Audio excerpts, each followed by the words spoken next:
Hi everyone, this is Rosie and welcome to my studio. Today I'd like to show you how I make my own templates with my PDF sewing patterns and a little bit of clear contact paper. It's a very easy and inexpensive way to create some templates for your sewing. And then I'll show you how I like to use the Pilot Frixion pens to mark my pattern pieces. So let's get started. So I have here some clear contact paper. It's a matte finish. This is a very inexpensive product to purchase.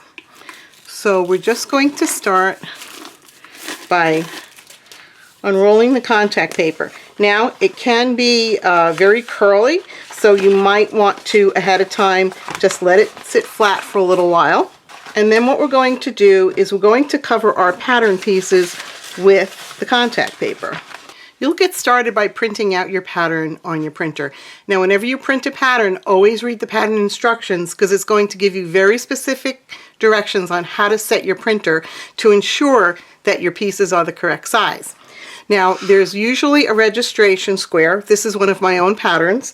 There's usually a registration square somewhere in the pattern so that you can measure that square after it's been printed, and that will tell you if you have the right size.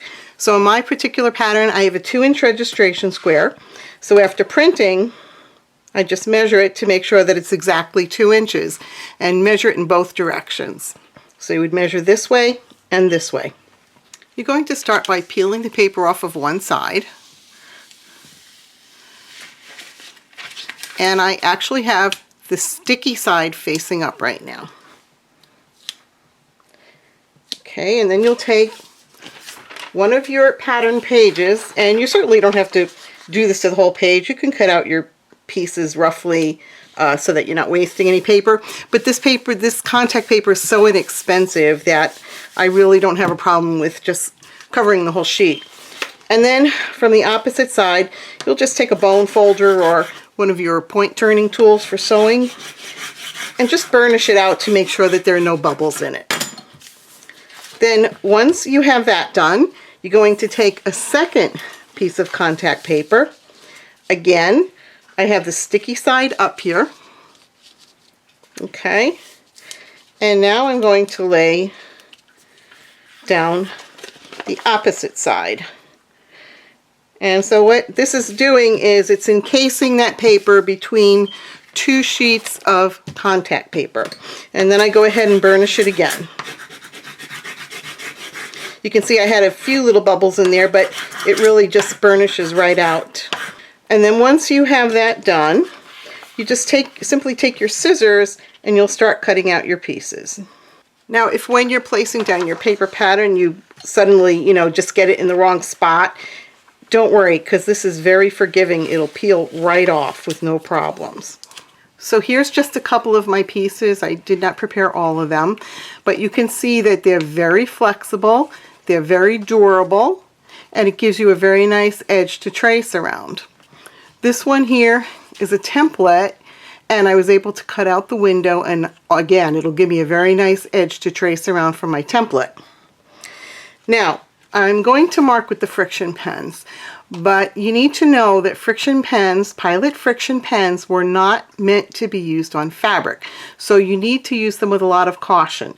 The reason why sewers like them so much is because, first of all, they give you a very nice fine line for cutting on, and also they will erase with heat. But what you need to know is that those marks will also come back with cold. So if you were to stick it in the freezer, the marks would certainly come back, but it doesn't have to be that cold for the marks to come back.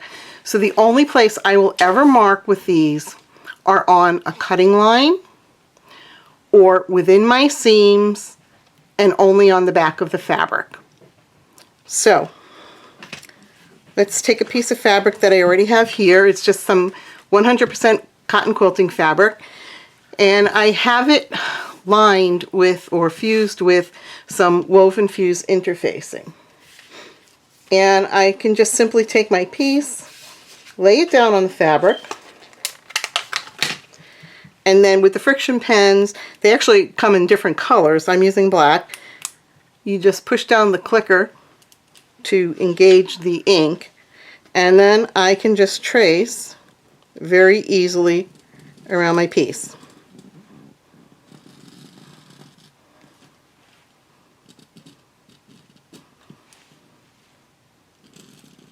And because I'm only using it on a cut line, I'm not worried about the line coming back.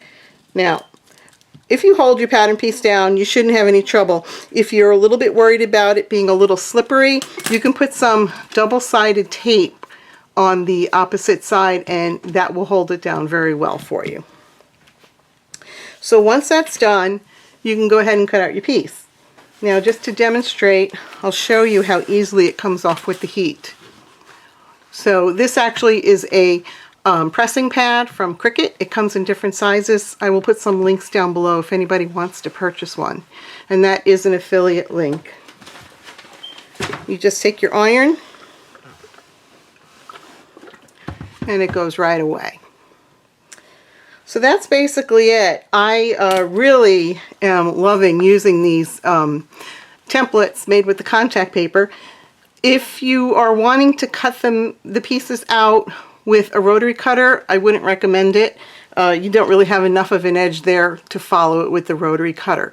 So if you are wanting to cut your pieces out with the rotary cutter, you might want to see if the pattern that you're using has the acrylic templates available. So I hope that you've enjoyed this little demonstration. Please like and subscribe.